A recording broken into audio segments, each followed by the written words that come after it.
And we are recording live now on Thursday, May 6th from my shop. So anyway, I can do some more of this, or I can just start afresh and do a little finial. So I guess anybody got any choice, input on that? Or we can all go home.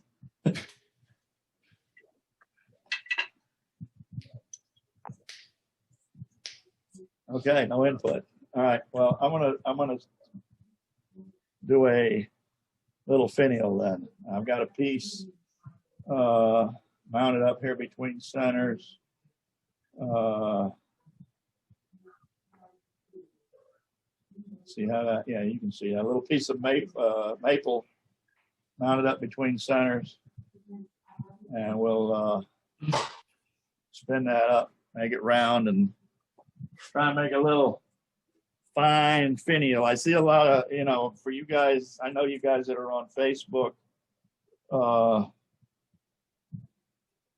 see a lot of these guys posting pictures of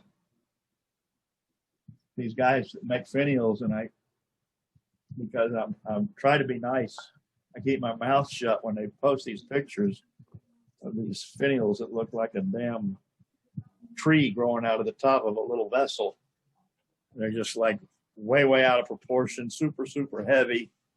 So see if we can make a. Ralph, how big is that piece that you have over there? Right. This piece of wood is 7 inches long, and it is approximately 1.5 inches square, 1.5 inches by 1 3/4 inches.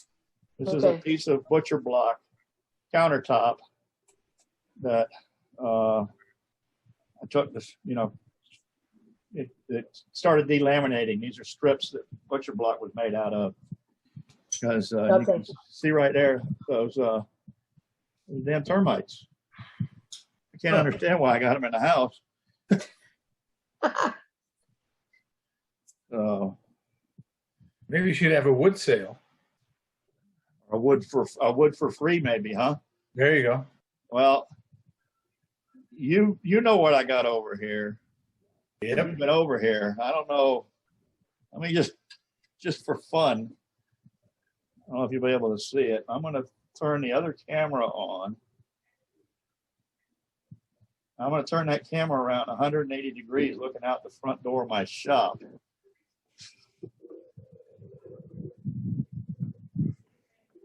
Whoa. Now that's just one wood pile. Oh. I've got another one behind that little shed that you're looking at, which is in the front side of the fence. That's almost as big. And then I've got another one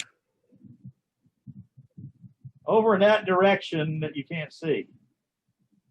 But anyway, so there's the big green cake mixer. Yeah. And there's the old welding machine. And but the color, a lot of the color of the wood is like black and gray. It's been there a few years. yes, it has. All that wood has been there for a while. Now, this is the nice thing about this wood. It looks, just from looking at it, it looks like crap. Okay, but you go out there and take a chainsaw and cut into it, and most of it, especially the mahogany, will look like brand new wood. Only, the outer edge is crappy. So it's on my list of things to do, is to clean that pile up. But let me ask you this, Ralph, not to give you a hard time, but the wood that you have sitting out there, you don't treat the ends, do you? Nope. So you think that would make a difference? Treating the ends, I mean wax or paint or whatever. It'll slow down the surface checking on the ends. Right. Depends on what species it is. You know, the mahogany, you can get away with murder. You can just throw it out there in the yard and leave it. And, you know, this piece, where the hell is it?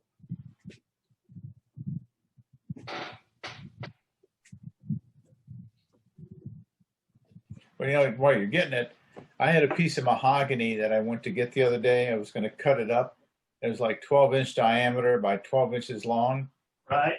And the bark was just like disintegrating. So when I picked it up, you know, I could just rip the bark off by hand, and all kind of bugs and worms got into it. It was just, they just tore it up. They got inside the bark. They didn't. Yeah. It didn't matter if the ends were checked or not or treated. They just get into that bark and they get into it that way. Yeah, but when you cut the wood up, what did it look like? It was there were some places where there was big holes in it. Okay, well, that's some of the monster. They look like a tunnel boring machine. Yeah. Arms. Well, one piece of wood I have today was just one piece I did salvage from it, but from that 12 by 12, one maybe a couple small pieces was all I could salvage. All right, well, this piece that I did a couple of weeks ago or months ago, whenever it was, I did that offset bowl. When you see the color of that, Yeah. that came from that pile. This was cut down. This piece of wood, it's got some spalting right here. Yeah. Okay, but that's where the sapwood was. It's got a couple of little bug holes.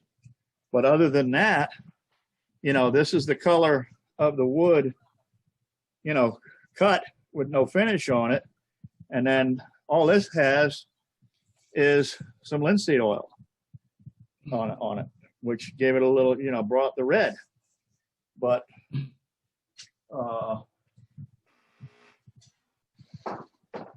that piece of wood was cut. That was salvaged from Irma in 2017, and it's been sitting out here in the weather since 2017. You know, and I just take my saw and whack it up, and you know what's no good goes in the fire pile, and what's good hopefully comes out. You know, turns out to be something good. So. All I'm trying to say here is the piece I had, it's funny, was from 2017 also.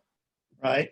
But it's just that the bark was, when I picked it up, the bark was just, I could just tear it off. Oh, yeah. Well, a lot of the stuff I've got out there, the bark is actually falling off by itself. Right. Exactly. It's just falling away from the wood. And some of it, depending on how it sits, I've got some sitting vertical and some sitting horizontal. Right. And some of it, the sapwood is rotten, totally punky. You can just pick it away with your hands. Okay, but you get down into the heartwood and it's still good wood with good color and solid. So, you know, but a lot of people would say, oh my God, that's a bunch of junk. Just take it all and put it in the dump. But there's lots of good wood in that pile. That's what I keep telling my wife anyway.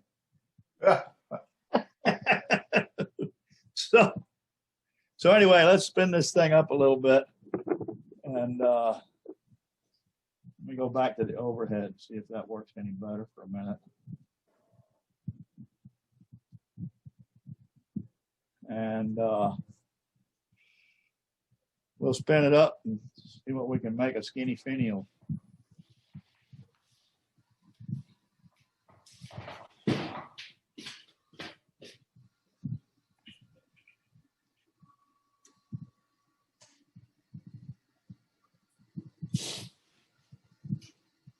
About 1700 RPM, and I'm going to use a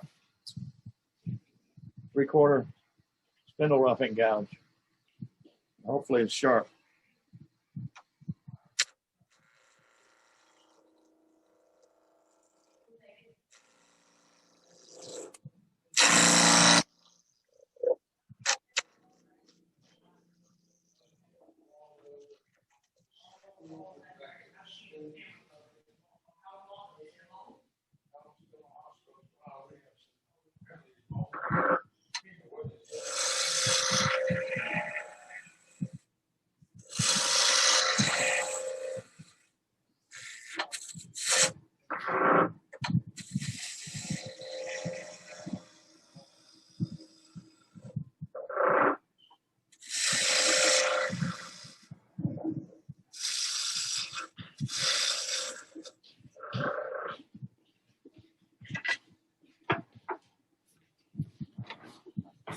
Of course, safety says always, you know,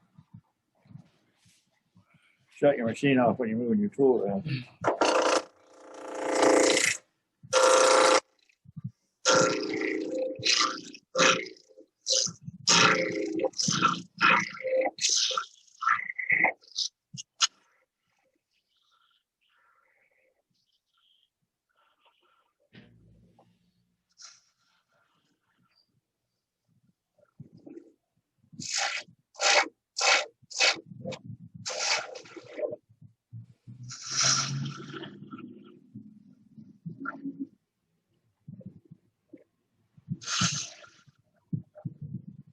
I'm feeling something there. I don't know if you can hear that. Got a feeling we got bug trails in here. Yep. Yep. Right there. So, oh, this whole end is rotten. Well, let's see if we can still do something with it. So, let's come down here and make a tenon on this end and grab it with a chuck.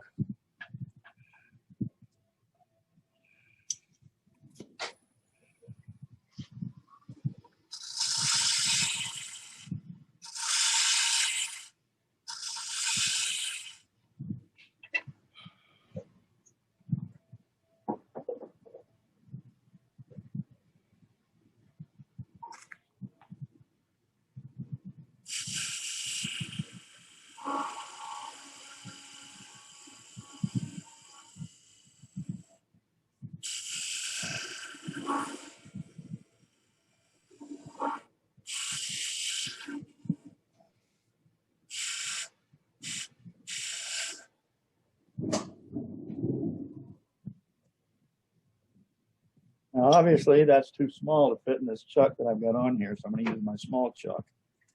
If you don't have a small chuck, you can get jaws for these, I guess, normal size chucks. You can get pin jaws, okay,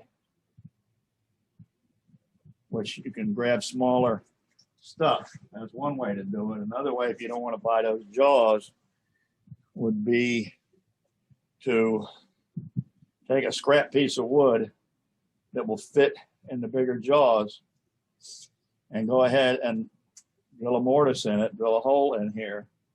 Okay, this is just a nubbin, but anyway, drill a hole in this piece of wood and make a little tenon to fit that hole, and then just glue this into a waste block that'll fit in your chuck. And that way you don't have to start with such a big piece of wood. You know, if you've only got a small piece of wood to make a finial, you know, like a little piece of blackwood or something, but you don't have the jaws to hold it, you can glue it to a waste block to hold it. So, you know, there's lots of ways around it.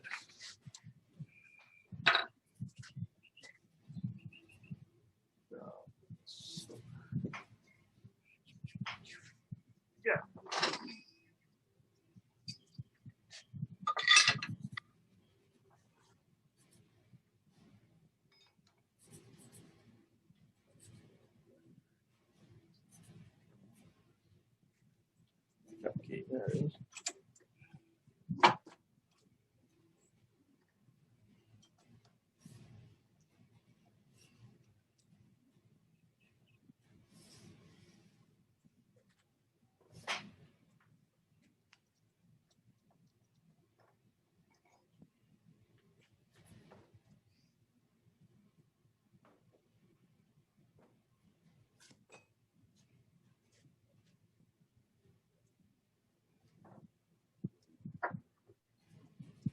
Putting a little chuck on here.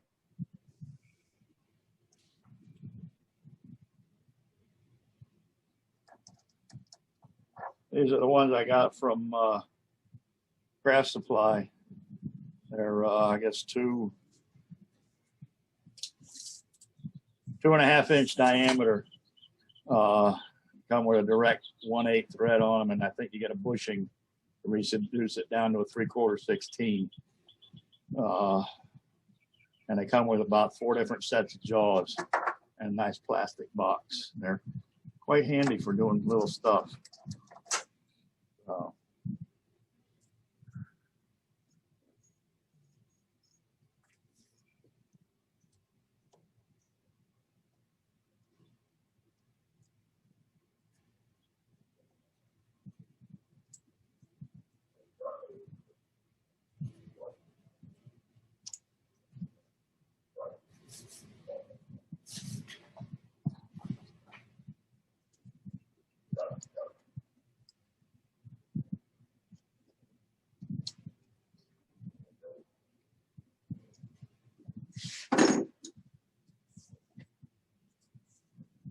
that's real interesting.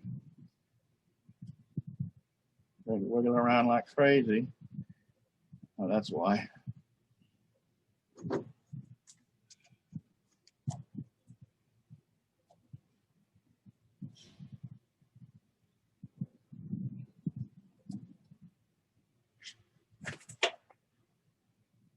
Good to push it up with your tailstock. When I was holding it, I kind of cocked it without realizing it. Now you can snug it up good.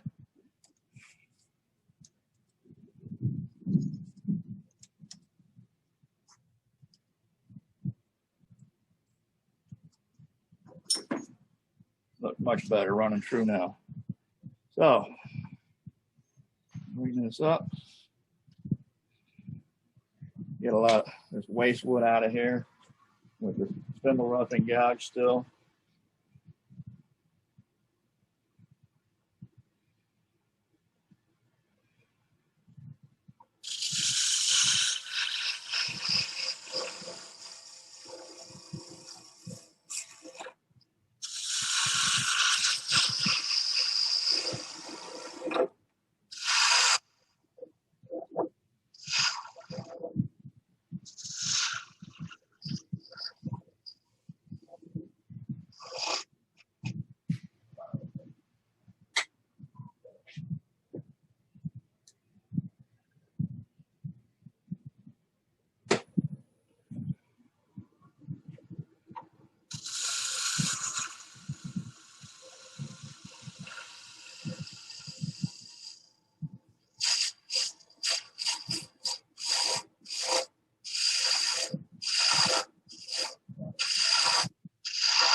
Well, I think we got past the bugs. So,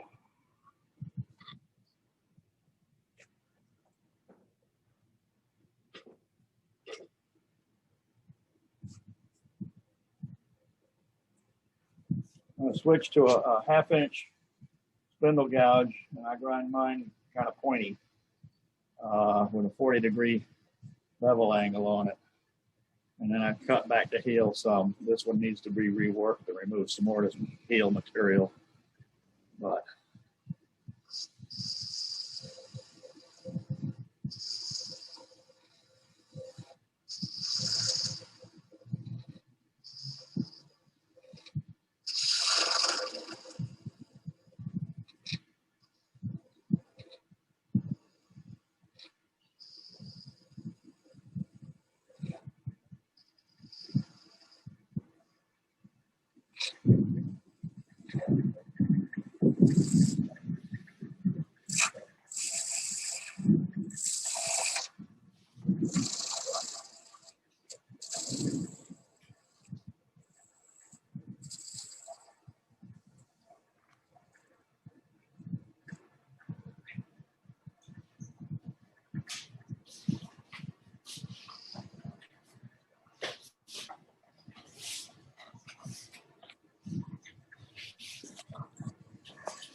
okay, so let's make a little detail here.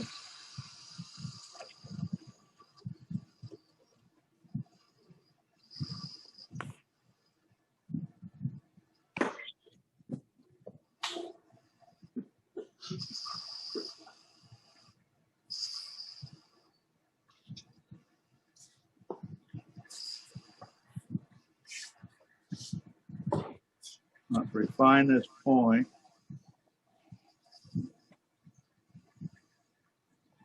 You guys see that? Yes. Let's try something here. See if this makes it any better.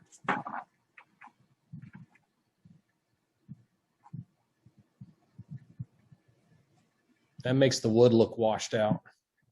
Mm-hmm. That's worse? Yes. You actually need something light underneath it to make the wood look darker.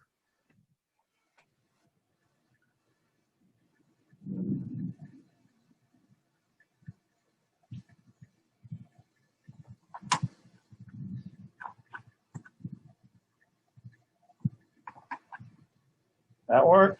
Yeah, that looks better. Yes. I can see it now. All right. So what I'm going to do, I'm going to get this tail. Let me get this off of here and get this tailstock out of the way and drop my tool right just here. Hey, Rob, I don't know if it's an optical illusion, but it's almost looking like you're cutting from the top of the wood, not from the face of it. From the top. Like it looks like your tool's riding on the top of the wood rather than coming to the face of it. I'm cutting high. Okay. All right.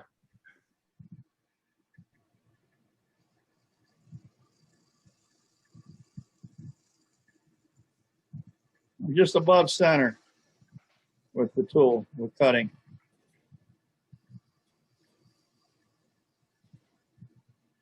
This is with your 40-degree spindle gouge, not the 33 that you usually use. That?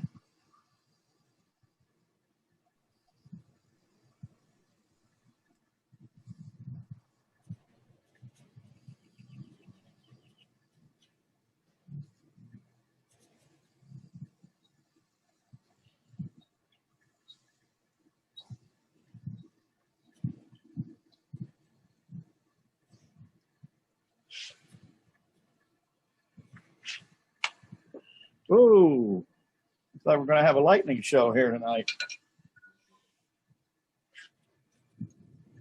Let's get this tail. It's starting to lightning over here real bad. Yep. There is an alert in Miami.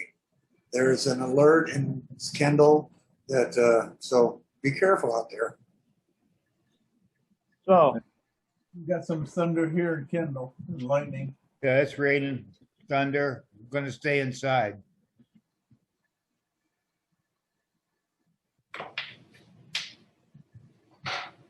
all right. So I'm going to use my finger to support this.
I'm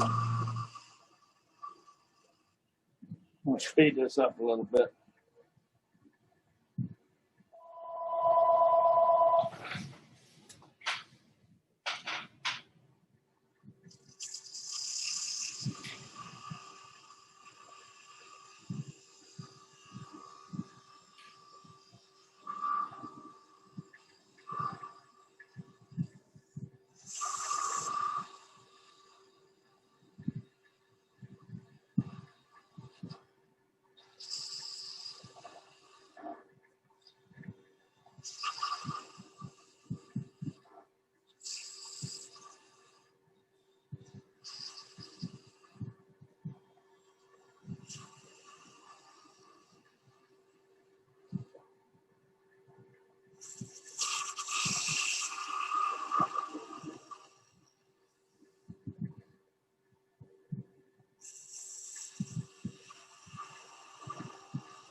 I shouldn't be out here, but I'm gonna try to clean that up just a little bit more. Break it right off. Oh, So that's why you start with a long piece of wood, so you can start over again. Let me look at that. See why it broke. It just broke because I was a dummy and did what I shouldn't have done. Went out there where I should have been already finished with it.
What I'm doing, I'm using the wing here of the gouge, and I'm cutting back using that edge, so it's cutting almost like a skew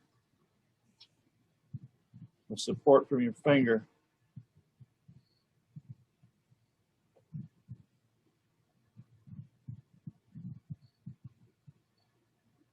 You gotta pick up the cut though.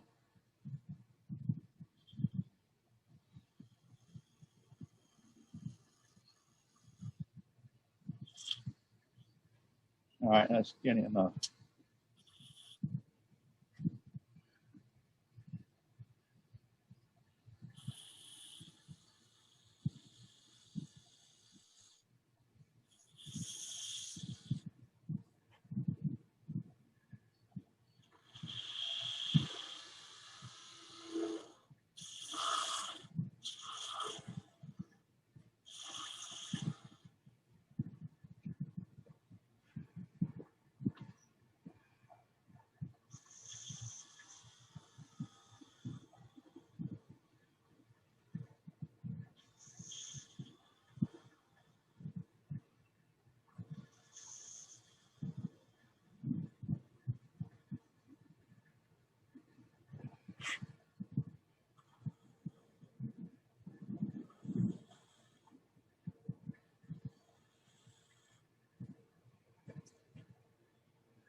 Don't do that.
Here come the rain. Hey, Ralph, Yes, starting to rain over here too. I bet it is. And it's getting really dark. Well, it's because it's nighttime. No, I'm talking about the clouds. Yeah, I know. I'm I looking. can see I'm it. looking straight towards your house out of the front of my shop.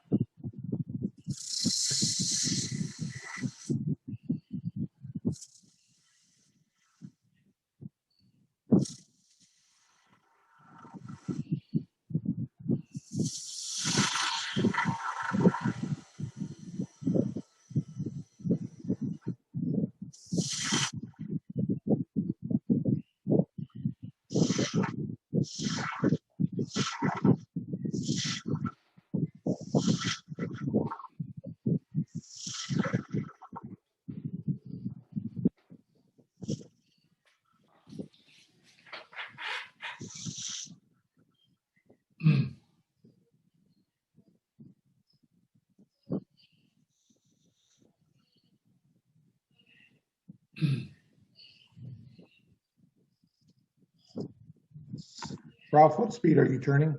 Right about 1800. Thank you. I had bumped it up to a little over 2000 and it wasn't cutting right. It was too fast. Now this tool is also getting dull. So at this point, you should stop and sharpen or pick up another sharp tool.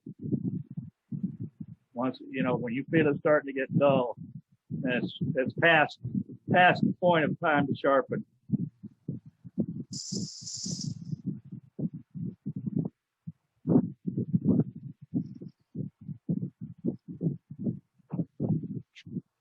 Let me go back overhead on this and to get a better perspective of what I'm doing.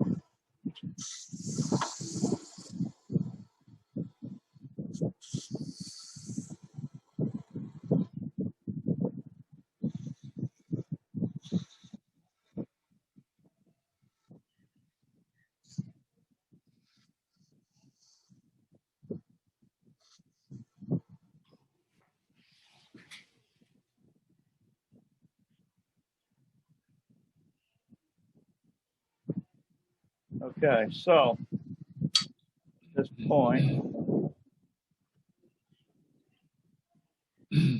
what you're going to do, you know, if you're going to be putting this on a lid for a vessel or box, then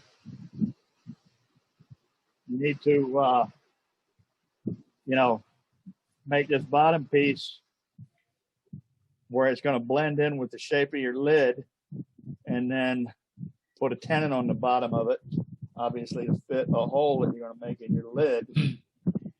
And then normally what I do is I would glue this into the lid and blend them together, which I'm not going to do, but I'm going to go ahead and part this thing off.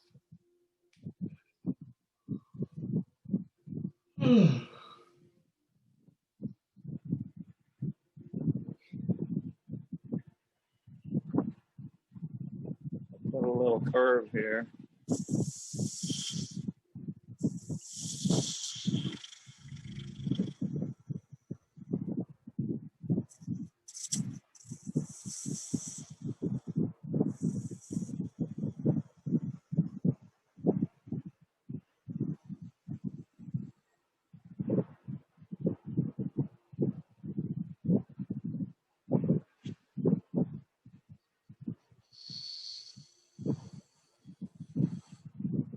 Got a little shear scrape if you can't get it quite right.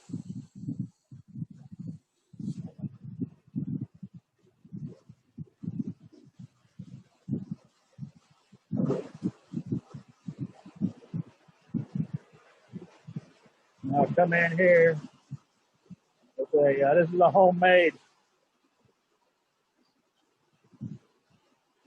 This is an old Craftsman, one of the old Craftsman's tools that I repurposed the end, and I made it into like a kind of like a combination parting bidan tool.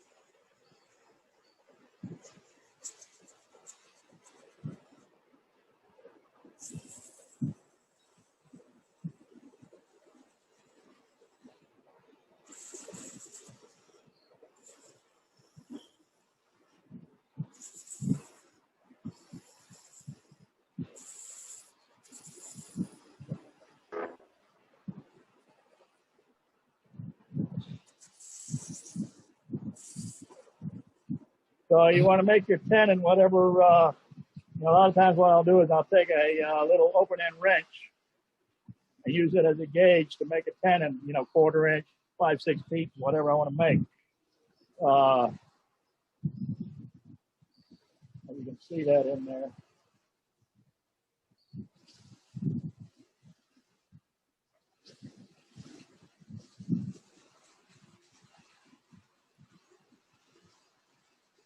So then what we do is we part it off. I'm going to leave this a little fat.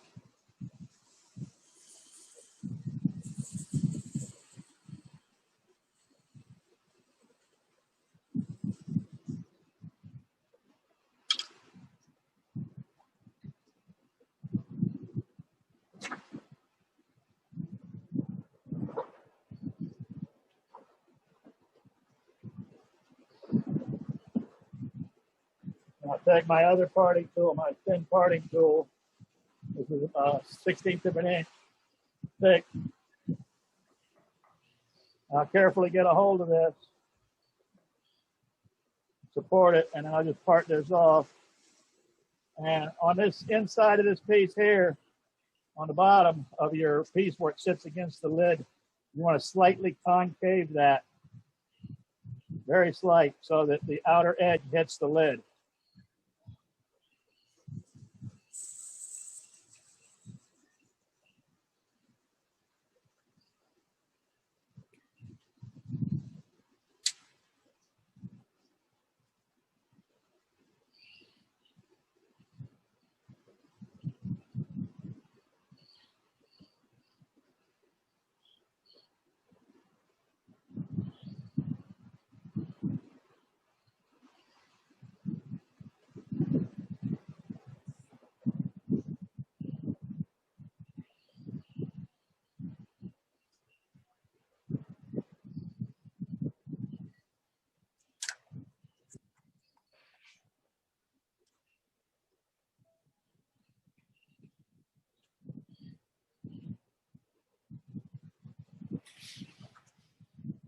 So that's it.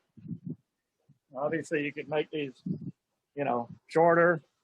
You can make it a lot longer. You really want to see some really good ones. Look up Cindy Drozda. She's famous for her finials.